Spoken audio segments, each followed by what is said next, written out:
بسم اللہ الرحمن الرحیم۔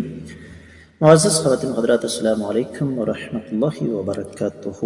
اللہ تعالیٰ کے باغی، اللہ تعالیٰ کے دشمن، سرکش لوگ انبیاء علیہم السلام کو مختلف انداز سے جھٹلاتے رہے۔ آج کی آیت مبارکہ میں ہم یہ دیکھیں گے کہ قوم عاد نے سیدنا ہود علیہ السلام کو ایک اور انداز میں جھٹلایا۔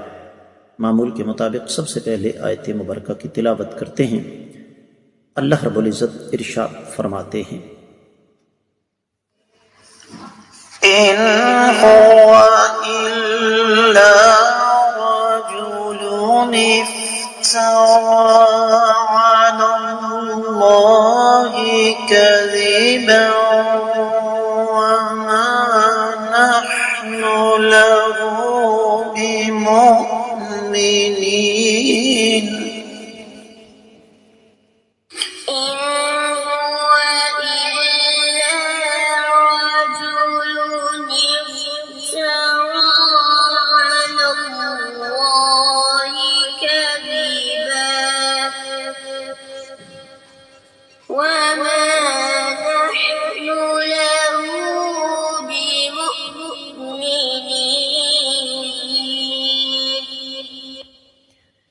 معزز خواتین و حضرات، رب کائنات کی پاکیزہ کتاب قرآن مجید 18واں پارہ سورہ مبارکہ کا نام المؤمنون، اور اس سورہ مبارکہ کی آیت مبارکہ ہے 38ویں۔ سیدنا ہود علیہ السلام کی بد نصیب قوم کے سرداروں کی بات ہو رہی ہے کہ انہوں نے کیا کچھ کہا۔ جو کچھ انہوں نے کہا اس کا ایک تسلسل، ان ہوا کہنے لگے کہ نہیں ہے وہ، الا مگر رجل ایسا آدمی، افترا جس نے جھوٹ باندھا ہے، اللہ اللہ تعالیٰ کی ذات بابرکت پر، جس نے باندھا ہے اللہ تعالیٰ کی ذات پر کذباً جھوٹ، وما اور نہیں ہیں نحن ہم لوگ بے مؤمنین اس پر ایمان لانے والے۔ بامحاورہ ترجمہ سماعت فرمائیے گا، یہ نہیں ہے مگر ایک ایسا آدمی جس نے اللہ پر ایک جھوٹ گڑھ لیا ہے، اور ہم ہرگز اسے ماننے والے نہیں ہیں، اس پر ایمان لانے والے نہیں ہیں۔ امام ابن کثیر رحمۃ اللہ علیہ اس آیت مبارکہ کی تفسیر میں کوئی لمبی چوڑی بات نہیں کرتے، انتہائی اختصار کے ساتھ ارشاد فرماتے ہیں کہ قوم عاد سیدنا ہود علیہ السلام کی قوم کے کہنے کا مطلب یہ تھا کہ سیدنا ہود علیہ السلام کا یہ دعویٰ کہ یہ اللہ تعالیٰ کے نبی ہیں، رسالت لے کر آئے ہیں، اور یہ ہمیں اللہ تعالیٰ کے عذاب سے ڈراتے ہیں اور پھر ہمیں آخرت کی باتیں بتاتے ہیں، ان ظالم سرکش سرداروں کے نزدیک یہ صرف اور صرف ایک من گڑت بات تھی جس کا حقیقت کے ساتھ کوئی تعلق واسطہ نہیں تھا۔ اگر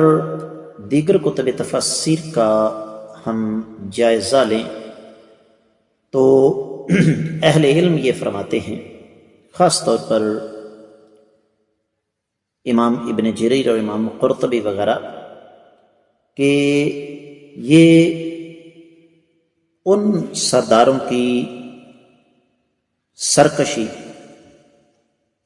اور ان کی بغاوت کا یوں سمجھ لیجئے کہ ایک انداز تھا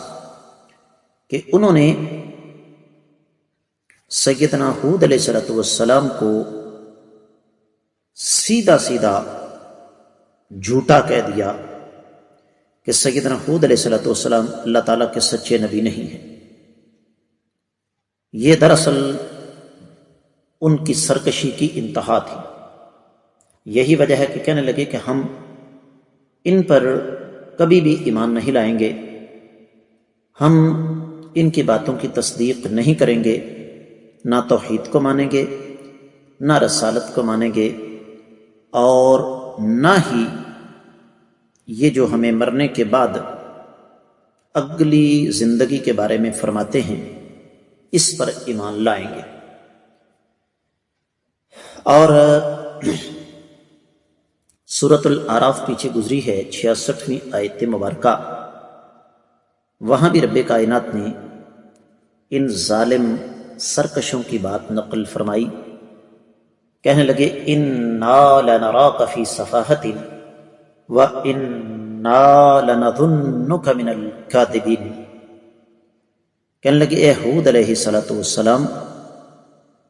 ہم تو یہ سمجھتے ہیں کہ آپ ایک جھوٹے آدمی ہیں، نعوذ باللہ، آپ ایک بے وقوفی کا شکار ہیں۔ سورہ ہود میں یہی مضمون گزرا ہے 54ویں آیت مبارکہ، إِن نَّقُولُ إِلَّا اعْتَرَاكَ بَعْضُ آلِهَتِنَا بِسُوءٍ، اے ہود علیہ السلام، ہمیں تو یوں لگتا ہے کہ ہمارے جو معبود ہیں نا، انہوں نے آپ کو اس قابل رہنے ہی نہیں دیا کہ آپ کوئی صاف اور سیدھی بات کر سکیں۔ تو جھوٹے بذات خود تھے، گناہ کا راستہ خود اختیار کیا ان ظالموں نے، اللہ تعالیٰ کے خلاف بغاوت اور سرکشی کا راستہ انہوں نے خود اختیار کیا، لیکن الٹا الزام سیدنا ہود علیہ السلام پر دھر دیا۔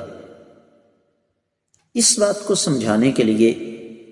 میں آپ کو اپنے دیہاتی کلچر کی ایک مثال دینا چاہوں گا۔ ہمارے دیہاتوں میں ایک مثال مشہور ہے کہ کسی خاتون کی کسی بد قماش عورت کے ساتھ لڑائی ہو گئی، جھگڑا ہو گیا، تو اس عورت نے چھوٹتے ہی کہہ دیا چل کنجری کہیں کی۔ اب وہ اگلی عورت جو کہ بظاہر ایک شریف تھی، وہ چپ ہو گئی، اس نے کہا میں تجھے کیا کہوں، کیونکہ جو کچھ میں نے تمہیں کہنا تھا تم نے کہہ دیا، اب میرے پاس تو کہنے کے لیے بچا ہی کچھ نہیں۔ تو یہی کام سیدنا ہود علیہ السلام کی قوم کے سرداروں نے کیا کہ براہ راست سیدنا ہود علیہ السلام کو جھوٹا کہہ دیا، حالانکہ جھوٹے وہ خود تھے، اور کہا کس لیے کہ کہیں یہ ہمیں جھوٹا نہ کہہ دے۔ تو یہ ہے اصل بات معزز خواتین و حضرات، یہی وجہ ہے کہ تفسیر کی دیگر کتابیں، مثال کے طور پر تفسیر المراغی وغیرہ میں لکھا ہوا ہے کہ چونکہ ان ظالموں کو اپنی کرسیاں عزیز تھیں، اپنی چودراہٹ عزیز تھی، وہ یہ سمجھتے تھے کہ اگر سیدنا ہود علیہ السلام کی ہم نے مخالفت نہ کی تو اس کا خمیازہ ہمیں بھگتنا پڑے گا کہ قوم ہماری چودراہٹ قبول نہیں کرے گی۔ تو انہوں نے جھٹ سے سیدنا ہود علیہ السلام کے بارے میں اس قسم کی بات کر دی کہ یہ جو شخصیت اپنے آپ کو اللہ کا نبی اور اللہ کا رسول کہہ رہی ہے، سیدنا ہود علیہ السلام، یہ نعوذ باللہ بذات خود جھوٹے ہیں۔ اب رہا یہ مسئلہ کہ اس چیز کا ہمارے ساتھ کیا تعلق ہے، جس کو آپ عربی زبان میں کہہ لیں ماذا نستفید من الآیہ، کہ ہمیں اس آیت سے سبق کیا ملتا ہے۔ ہمیں سبق یہی ملتا ہے کہ ہمیں فیصلہ کرنا ہے کہ کیا ہم نے قوم عاد کے راستے پر چلنا ہے، جو انبیاء کے وارثین ہیں، ان کی تکذیب کر کے، ان کو جھوٹا کہہ کے، ان کے خلاف محاذ کھڑا کر کے دین کی مخالفت کرنی ہے، یا دین کے راستے پر چلنا ہے۔ یہ فیصلہ ہمارے ہاتھ میں ہے۔ اس کے ساتھ ہی اس آیت مبارکہ کی مختصر تفسیر مکمل ہوتی ہے۔ اجازت چاہوں گا۔ السلام علیکم ورحمۃ اللہ وبرکاتہ۔